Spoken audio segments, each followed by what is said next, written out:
আসসালামু আলাইকুম। পৃথিবীর আয়না ইউটিউব চ্যানেলে আপনাদের স্বাগতম। আমরা হযরত উসমান বিন আফফান রাদিয়াল্লাহু তাআলা আনহু এর জীবনে ঘটে যাওয়া কিছু সত্য ঘটনা বর্ণনা করছিলাম। আজকে এর ১২তম পর্ব। একবার হযরত আবু যর রাদিয়াল্লাহু তাআলা আনহু মদিনার বাইরে বসবাস করার জন্য উসমান রাদিয়াল্লাহু তাআলা আনহু এর কাছে অনুমতি চাইলেন। কিন্তু তিনি তাকে অনুমতি দিতে অস্বীকার করলেন। পরে বারবার অনুমতি চাওয়ার কারণে তিনি তাকে অনুমতি দিলেন। রওনার প্রাক্কালে তিনি তাকে একপাল উট ও দুজন গোলাম দিয়ে বললেন, মদিনায় আসা যাওয়া রেখো, এমন যেন না হয় গ্রামে গিয়ে গ্রাম্য বেদুইন হয়ে গেছ।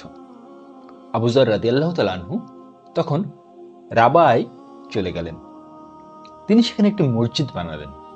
উসমান রাদিয়াল্লাহু তাআলা আনহু এর কথা মতো তিনি মাঝে মাঝে মদিনায় আসতেন। এখানে আমরা যেটি দেখছি সেটি হলো যে আবু যর রাদিয়াল্লাহু তাআলা আনহু উনি নবী করিম সাল্লাল্লাহু আলাইহি ওয়াসাল্লামের একজন সাহাবী, যিনি মদিনার থেকে অন্য কোথাও যাওয়ার জন্য অনুমতি চাচ্ছিলেন। কার কাছে? হযরত উসমান বিন আফফান রাদিয়াল্লাহু তাআলা আনহুর কাছে। ঘটনার প্রেক্ষিতে আমরা যেটা বুঝতে পারছি যে সেই সময় উসমান বিন আফফান রাদিয়াল্লাহু তাআলা আনহু মুসলিম জাহানের খলিফা ছিলেন, তৃতীয় খলিফা ছিলেন। তো তার কাছে তিনি অনুমতি চাচ্ছেন যে মদিনার বাইরে যাওয়ার জন্য। তো প্রথম দিকে উসমান রাদিয়াল্লাহু তাআলা আনহু তাকে অনুমতি দিচ্ছিলেন না, কিন্তু বারবার যখন তিনি অনুমতি চাচ্ছিলেন, আবু যর রাদিয়াল্লাহু তাআলা আনহু বারবার যখন অনুমতি চাচ্ছিলেন, তখন তিনি তাকে যাওয়ার অনুমতি দেন এবং যাওয়ার সময় তাকে একপাল উট এবং দুজন গোলাম দিয়ে দেন এবং এই অনুরোধ করেন তিনি যেন মাঝে মধ্যে এখানে আসা যাওয়া করে। মানে বিষয়টা যেন এরকম না হয় যে উনি মদিনা ছেড়ে চলে গিয়েছেন, তো এখানে আর আসার কোনো কথাই বলছেন না। অর্থাৎ তিনি চাচ্ছেন, উসমান বিন আফফান রাদিয়াল্লাহু তাআলা আনহু এমনটা চাচ্ছেন যে আবু যর রাদিয়াল্লাহু তাআলা আনহু মাঝে মধ্যে যেন মদিনায় আসে। তো এখান থেকে এটুকু বলা যেতে পারে যে একজন সাহাবীর গুরুত্ব কতটুকু, সেই দিক থেকেও হয়তো উসমান রাদিয়াল্লাহু তাআলা আনহু তাকে মদিনায় আসার জন্য অনুরোধ করতে পারেন, কিংবা অন্য কোনো বিশেষ কারণও থাকতে পারে। কিংবা সর্বোপরি আমরা যেটা দেখছি সেটা হলো যে একজন সাহাবী যেন একদম মদিনা থেকে অন্য জায়গায় মানে চলে না যায়, এরকম একটা কিছু আশা করছেন আর কি তৎকালীন খলিফা উসমান বিন আফফান রাদিয়াল্লাহু তাআলা আনহু। অর্থাৎ তিনি চাচ্ছেন যে সাহাবী যেন আসা যাওয়া করে আর কি, আসা যাওয়ার উপরে থাকে এরকমটা। এক মহিলাকে এক লোক দেখতে পেয়ে তার দিকে লালসার দৃষ্টিতে তাকিয়ে রইল। এর কিছুক্ষণ পর সে উসমান রাদিয়াল্লাহু তাআলা আনহু এর কাছে গেল। যখন লোকটি উসমান রাদিয়াল্লাহু তাআলা আনহু এর ঘরে প্রবেশ করলো, তখন তিনি বললেন, তোমাদের কেউ একজন আমার কাছে এসেছো, অথচ তার চোখে জিনার চিহ্ন দেখা যাচ্ছে। লোকটি বলল, রাসূল সাল্লাল্লাহু আলাইহি সাল্লামের পরেও কেউ হয়ে আসে? তিনি বললেন, না, তবে তা মুমিনদের অন্তর্দৃষ্টি। আলহামদুলিল্লাহ, এখানে কিন্তু আমরা খুবই ভালো একটা জিনিস জানতে পারছি, সেটি হচ্ছে যে মুমিনদের অন্তর্দৃষ্টি। অর্থাৎ এখানে আমরা যে ঘটনাটি দেখতে পাচ্ছি সেটি হচ্ছে যে এক লোক এক মহিলার দিকে লালসার দৃষ্টিতে তাকিয়েছিল এবং সেই তাকানোর কিছুক্ষণ পরে উনি উসমান রাদিয়াল্লাহু তাআলা আনহু এর কাছে গিয়েছেন এবং উসমান রাদিয়াল্লাহু তাআলা আনহু তার চোখের দিকে তাকিয়ে বলে দিয়েছেন যে তার চোখে জিনার চিহ্ন আছে। অর্থাৎ আমরা যেটা বুঝতে পারছি সেটা হলো যে আপাত দৃষ্টিতে আমাদের যেটা মনে হতে পারে যে আমি একটি কাজ করেছি, আমাকে কোনো মানুষ করতে দেখেনি, সে হয়তো বুঝতে পারবে না যে আমি কি করেছি কিংবা কি করিনি। কিন্তু যারা জ্ঞানী ব্যক্তি, যারা অন্তর্দৃষ্টি সম্পন্ন ব্যক্তি, তাদের চোখকে কিন্তু ফাঁকি দেওয়া সহজ নয়। যেমনটা আমরা এখানে দেখতে পাচ্ছি যে সেই লোকটি যখন সেই মহিলার দিকে জেনার দৃষ্টিতে তাকিয়েছিল, সেই সময় কিন্তু উসমান রাদিয়াল্লাহু তাআলা আনহু সেখানে ছিলেন না। কিন্তু যখন উসমান রাদিয়াল্লাহু তাআলা আনহুর সামনে সেই মানুষটি চলে এসেছেন, তিনি কিন্তু বলে দিয়েছেন যে আমি এখানে একজনের চোখে জিনার চিহ্ন দেখতে পাচ্ছি। অর্থাৎ তাদের অন্তর্দৃষ্টি দিয়ে, মুমিনরা তাদের অন্তর্দৃষ্টি দিয়ে অনেক কিছু কিন্তু দেখতে পারেন। আফ্রিকা থেকে মুসলমানদের কোনো সংবাদ না আসার কারণে উসমান রাদিয়াল্লাহু তাআলা আনহু আব্দুল্লাহ বিন জুবাইর রাদিয়াল্লাহু তাআলা আনহুকে একটি বাহিনী সহ সেদিকে পাঠালেন। ইবনে জুবাইর সেখানে যাওয়ার পর তাকবীরের আওয়াজ প্রতিধ্বনিত হতে লাগলো। তখন রোমের সম্রাট জার্জির কি হয়েছে তা জিজ্ঞেস করল। তাকে বলা হলো মুসলমানদের সাহায্যে আরো সৈন্য এসেছে। তখন সম্রাট চিৎকার দিয়ে বলল, যে মুসলমানদের সেনাপতি আব্দুল্লাহ বিন সাদকে হত্যা করতে পারবে তাকে 1,00,000 দিনার দেওয়া হবে এবং তার সাথে আমি আমার মেয়েকে বিয়ে দেব। তখন আব্দুল্লাহ বিন সাদ রাদিয়াল্লাহু তাআলা আনহু ঘোষণা দিলেন, যে জার্জিরের মাথা আমার কাছে নিয়ে আসতে পারবে তাকে আমি 1,00,000 দিনার দিব ও জার্জিরের কন্যা তার সাথে বিয়ে দেব। এখানে দেখুন যে মানে চোখে চোখ রেখে কথা বলার যে একটা বিষয়, সেটি কিন্তু এখানে আমরা দেখতে পাচ্ছি। মানে চোখে চোখ রেখে কথা বলাটা বলতে এখানে আমি এটা রূপক অর্থে ব্যবহার করছি। মানে সে যেরকমটা বলছে, কোন শত্রু যখন একটা কথা বলছে সেই শত্রুকে পাল্টা জবাব দেওয়ার যে একটা বিষয়, সেটা কিন্তু আমরা এখান থেকে জানতে পারছি। অর্থাৎ আমাদের কোনো শত্রু যদি আমাদেরকে কোনো হুমকি দেয় কিংবা আমাদের বিরুদ্ধে কোনো কথা বলে, সুতরাং তাকেও কিন্তু অনুরূপ কথা আমরা শুনিয়ে দিতে পারবো। সেটি কিন্তু আমরা এখানে আব্দুল্লাহ বিন সাদ রাদিয়াল্লাহু তাআলা আনহু এর কাছ থেকে শিক্ষা নিতে পারছি যে যখন রোমের সম্রাট জার্জির এমন ঘোষণা দিল যে মুসলমানদের যে সেনাপতি আব্দুল্লাহ বিন সাদ রাদিয়াল্লাহু তাআলা আনহু আছেন, তাকে যিনি হত্যা করতে পারবেন তাকে 1,00,000 দিনার দেওয়া হবে এবং তার মেয়েকে অর্থাৎ জার্জিরের মেয়েকে তার সাথে বিয়ে দিবেন।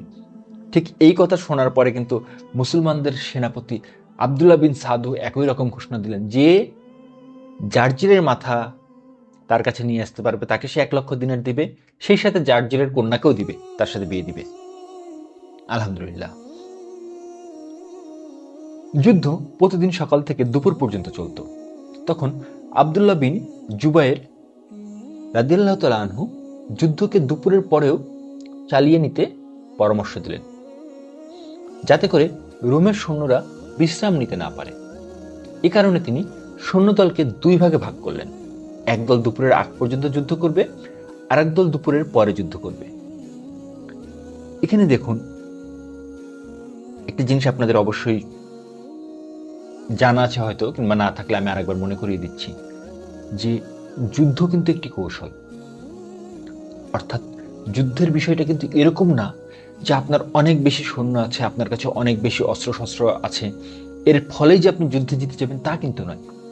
যুদ্ধ হচ্ছে একটি কৌশল, আর সেই কৌশলের একটা বিষয় আমরা এখানে দেখতে পাচ্ছি, সেটি হচ্ছে আব্দুল্লাহ বিন জুবাইর রাদিয়াল্লাহু তাআলা আনহু যেটি করলেন সেটি হচ্ছে যে সেই সময় যুদ্ধ দুপুর পর্যন্ত চলতো, কিন্তু তিনি পরামর্শ দিলেন যে যুদ্ধ যেন দুপুরের পরেও চলে। অর্থাৎ তিনি চাচ্ছিলেন যে রোমের যে সৈন্যরা আছে তারা যেন বিশ্রাম না পায়। এবং তিনি যে কৌশলটা এখানে অবলম্বন করলেন সেটি হলো যে তার যে সৈন্যদল তাকে 2টি ভাগ করলেন, যে এক ভাগ দুপুরের আগ পর্যন্ত যুদ্ধ করবে, আর এক ভাগ দুপুরের পর পর্যন্ত যুদ্ধ করবে। অন্যান্য দিনের মতো রোমের সৈন্যরা দুপুর হওয়ার পর অস্ত্রশস্ত্র রেখে বিশ্রাম নিতে তাদের তাঁবুতে ফিরে গেল। কিন্তু আব্দুল্লাহ বিন জুবাইর রাদিয়াল্লাহু তাআলা আনহু তার পরিকল্পনা মতো দ্বিতীয় দলকে নিয়ে দুপুরের পরে শত্রুদের তাঁবুতে আক্রমণ করলেন। রোমের ক্লান্ত শত্রুরা হঠাৎ আক্রমণে হুঁশ হারিয়ে ফেলল। মুসলমান সৈন্যরা তাদের অনেককে হত্যা করল।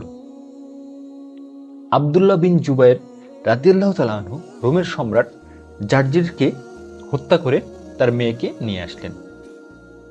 তিনি জার্জিরের মেয়েকে উসমান রাদিয়াল্লাহু তাআলা আনহু এর কাছে পাঠিয়ে বিজয়ের সুসংবাদ দিলেন। উসমান রাদিয়াল্লাহু তাআলা আনহু তার এমন বীরত্বে অবাক হলেন, তাই তিনি মানুষকে একত্রিত করে তাকে সে ঘটনা তাদের কাছে বর্ণনা করতে বললেন।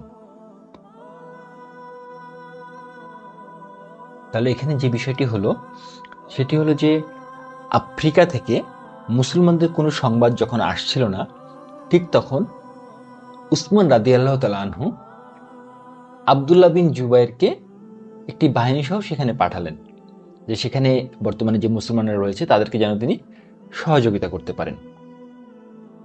এবং উসমান বিন আফফান রাদিয়াল্লাহু তাআলা আনহু এর বিচক্ষণতা আমাকে অবাক করছে এই মুহূর্তে, যে উনি যাকে পাঠিয়েছেন আব্দুল্লাহ বিন জুবাইর রাদিয়াল্লাহু তাআলা আনহুকে, উনি গিয়ে কিন্তু একটি কৌশল অবলম্বন করেছেন এবং সেই কৌশলে সফল হওয়ার পরে জার্জিরকে তিনি হত্যাও করেছেন, আবার তার মেয়েকেও নিয়ে এসেছেন। আলহামদুলিল্লাহ, এটা সত্যি আমার কাছে খুবই ভালো লেগেছে এই বিষয়টি জানতে পেরে, যে এই মুসলমানদের সাহায্য করার জন্য যাকে পাঠানো হয়েছিল আব্দুল্লাহ বিন জুবাইর রাদিয়াল্লাহু তাআলা আনহুকে, তিনি সঠিকভাবে তার দায়িত্ব পালন করতে পেরেছেন। আলহামদুলিল্লাহ। এক সকালে উসমান রাদিয়াল্লাহু তাআলা আনহু হজরের নামাজ আদায় করতে বের হলেন। তিনি প্রতিদিন যে দরজা দিয়ে প্রবেশ করেন, আজও সেই দরজা দিয়ে মসজিদে প্রবেশ করলেন। হঠাৎ এক লোক তার উপর হামলা করে বসল। তখন উসমান রাদিয়াল্লাহু তাআলা আনহু বলে উঠলেন, দেখো দেখো। উপস্থিত লোকেরা দৌড়ে এসে দেখল লোকটির হাতে একটি খঞ্জর বা তরবারি। উসমান রাদিয়াল্লাহু তাআলা আনহু বললেন, এটি কি? সে বলল, আমি আপনাকে হত্যা করতে চেয়েছি। তিনি বললেন, সুবহানাল্লাহ, তোমার জন্য আফসোস। তুমি কেন আমাকে হত্যা করতে চেয়েছ? সে বলল, আপনার ইয়েমেনের গভর্নর আমার উপর জুলুম করেছে। তিনি বললেন, তুমি কি তোমার বিষয়টি আমাকে বলতে পারোনি? যদি আমি ন্যায় বিচার না করতাম তখন তুমি এই সিদ্ধান্ত নিতে। এরপর উসমান রাদিয়াল্লাহু তাআলা আনহু লোকদেরকে বললেন, তোমরা কি বলো?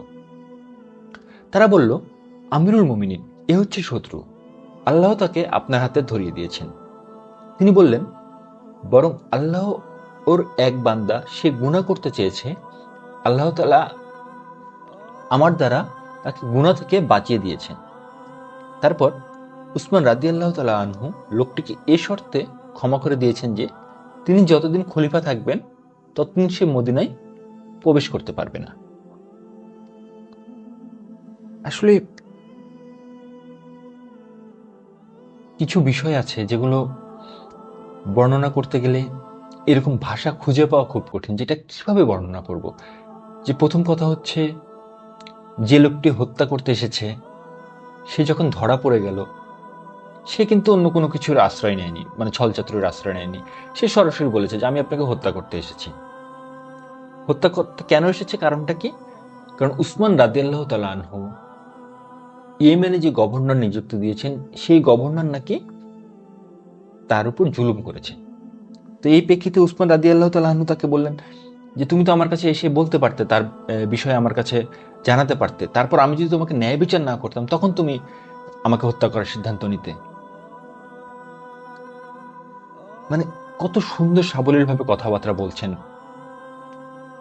একজন খলিফা। মানে সেই সময় উনি মুসলমানদেরকে লিড দিচ্ছেন, তার কত ক্ষমতা সেই সময়, তার হাতে সৈন্যদল আছে, আরো কত কিছু আছে, কিন্তু তারপর সে কত সুন্দরভাবে একজনের সাথে কথা বলছেন যে কিনা তাকে হত্যা করতে এসেছে।